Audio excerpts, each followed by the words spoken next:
Pantas canggih, 3 negara pasok senjata ke OPM, ex-Jenderal Kopassus tutup jalur tikus 2 negara. Seringkali timbul pertanyaan, dari mana OPM bisa mendapat persenjataan canggih untuk bikin teror dan menghadapi militer Indonesia? Sedikit banyak jawaban menjawab pertanyaan tersebut terucap dari mulut Mendagri Tito Karnavian. Mantan Jenderal Polri ini secara menohok menyebut ada 3 negara yang diduga memasok senjata untuk organisasi separatis di Papua tersebut.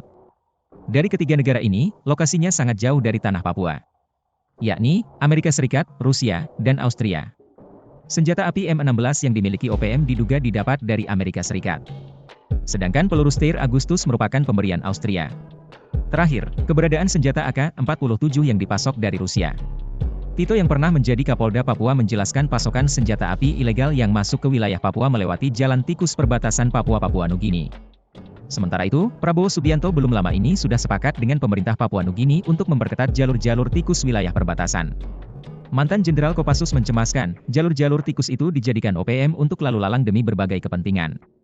Selain distribusi senjata, dicemaskan pula OPM menghasut masyarakat Papua Nugini untuk ikut-ikutan membenci Indonesia. Kerja sama kami sangat baik, kata Prabowo mengenai kerja sama menjaga perbatasan Indonesia Papua Nugini.